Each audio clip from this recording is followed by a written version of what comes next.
Halo sahabat Skeper semuanya, selamat datang di channel kami. Di video kali ini saya akan menjelaskan bagaimana tutorialnya memakai CO2 Ragul produk ini. Di produk ini kita akan mendapatkan botol berbahan plastik yang cukup tebal. Di botol yang setebal ini cukup kuat untuk menahan tekanan tinggi.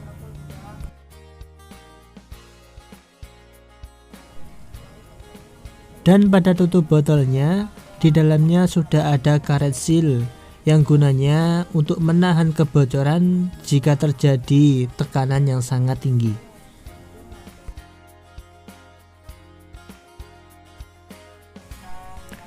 Dan kita juga akan mendapatkan bubble counter DIY. Gunanya bubble counter ini selain untuk melihat BPS-nya, juga sebagai penyaring alkohol hasil fermentasi gula dan raginya. Untuk pemasangannya begini. Dan kita juga akan mendapatkan diffuser keramik. Diffuser ini bisa digunakan pada CO2 DIY lainnya seperti Ragul ini, atau bisa digunakan pada T-shot. Dan kita juga akan mendapatkan selang 1 meter. Sebelum kita melangkah ke tahap selanjutnya, saya akan memasangkan bagaimana rangkaian CO2 Ragul DIY di produk ini. Kita tancapkan selang dari botol menuju ke bubble counter, kita tancapkan ke check valve bagian atas. Kita tancapkan sekuat mungkin, serapat mungkin, agar nanti tidak terjadi kebocoran saat bertekanan tinggi. Saat fermentasi gula dan raginya sudah terjadi, maka gas CO2 nya akan menuju ke selang dan menuju ke bubble counter. Dan alkohol hasil gas fermentasi gula dan ragi akan tersaring terperangkap pada air yang berada di bubble counter. Dan kita tancapkan selang di salah satu kedua ujung sambungan bubble counter. Kemudian selangnya kita tancapkan ke diffuser keramiknya. Jangan lupa setiap sambungan-sambungan selangnya kita tancapkan serapat mungkin agar nanti tidak terjadi kebocoran. Langkah selanjutnya kita siapkan air hangat sebanyak 800 atau 900 ml. Gula seberat 250 gram atau 1/4 kilo, ragi instan atau fermipan sebanyak 1 sendok makan beres. Langkah pertama, kita masukkan gula 250 gram ke dalam botol yang sudah terisi air hangat. Kita menggunakan air hangat dengan suhu antara 35 sampai 50 derajat. Jangan terlalu panas, juga jangan terlalu dingin. Setelah gula sudah masuk semua, botolnya kita kocok sampai gulanya terlarut semua pada air dan tidak ada endapan-endapan gula atau gula yang masih mengkristal. Kalau gula sudah terlarut semuanya, kita siapkan botol CO2 Ragul. Kemudian hasil larutan gula tersebut kita masukkan ke dalam botol CO2. Kita masukkan semuanya. Untuk takaran airnya, kita memakai takaran kira-kira 800 ml atau 900 ml. Untuk lebih mudahnya dalam menakar air, kita memakai takaran airnya sampai mendekati leher botol. Dan kita tambahkan airnya sedikit lagi sampai mendekati leher botol. Jangan sampai kepenuhan. Kira-kira takarannya segini.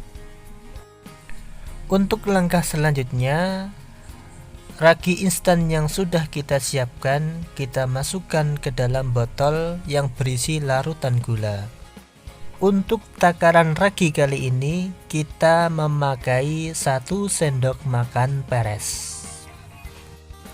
Kita masukkan semuanya dengan hati-hati agar raginya tidak tumpah kemana-mana.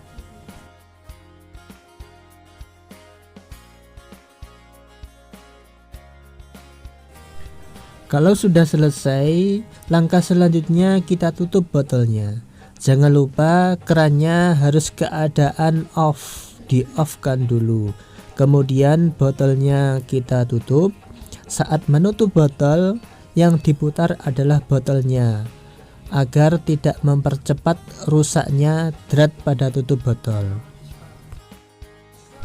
Setelah kita tutup dengan rapat, kemudian kita kocok agar ragi dan gulanya bisa tercampur dengan merata, sehingga bisa mempercepat dalam fermentasi antara ragi dan gula. Kita tunggu kurang lebih 1-2 jam.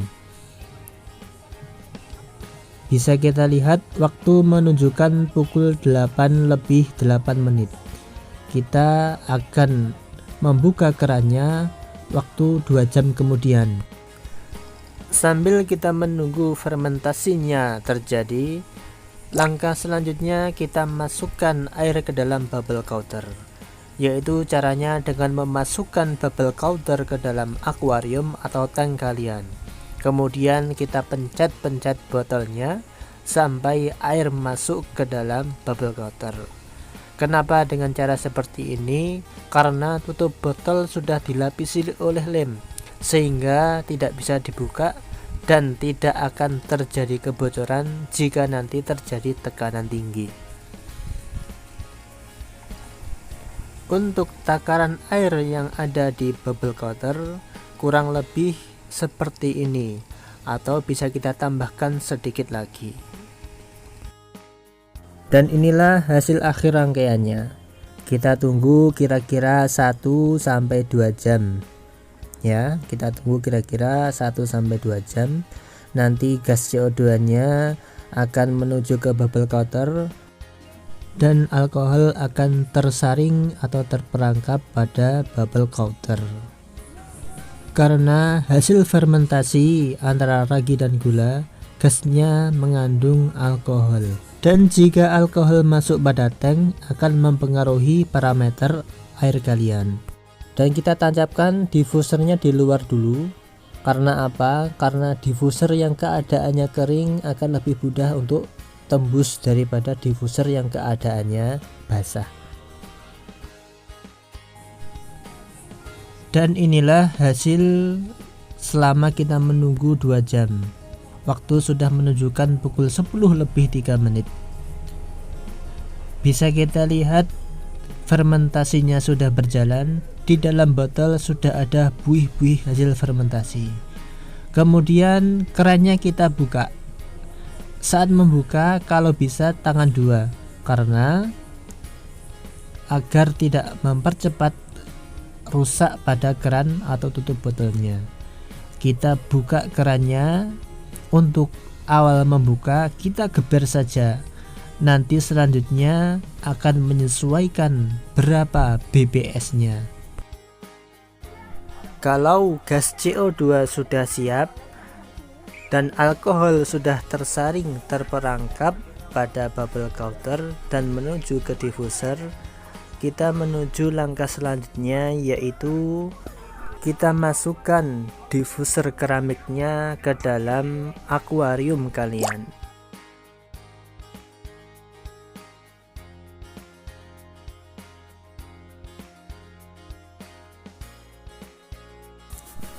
Kita masukkan pelan-pelan karena satu tangan saya memegang kamera jadi agak kesulitan. Nah, bisa kita lihat CO2-nya sudah keluar. Tapi keluarnya masih kecil. Nanti kita tunggu sekitar sampai 5-6 jam, nanti keluarnya akan maksimal. Untuk besar kecilnya BPS atau bubble per second, yaitu dengan takaran raginya. Untuk takaran 1 sendok makan beres, kita mendapatkan 1 BPS atau 1 gelembung per detik. 1 gelembung yang keluar di bubble counter dihitung per detik. Kalau kalian ingin menambahkan 2 BPS, berarti tinggal menambah takaran raginya. Dan inilah hasil gelembung yang kita tunggu selama 2 jam fermentasi antara ragi dan gula. Dan waktu 2 jam ini pada bubble counter kita mendapatkan 1 gelembung per 2 detik. Untuk mendapatkan 1 gelembung per detik, kita tunggu sampai 3 atau 4 jam, maka keluarnya akan maksimal, yaitu 1 BPS atau 1 gelembung per detik. Pemakaian CO2 ragul ini kita pakai 24 jam penuh, karena selama 24 jam fermentasi akan tetap berjalan. Kalau kerannya kita tutup, maka fermentasi tetap berjalan dan botol tidak akan kuat menahan tekanan yang sangat tinggi. Dan inilah hasil gelembung saat kita menunggu 4-5 jam.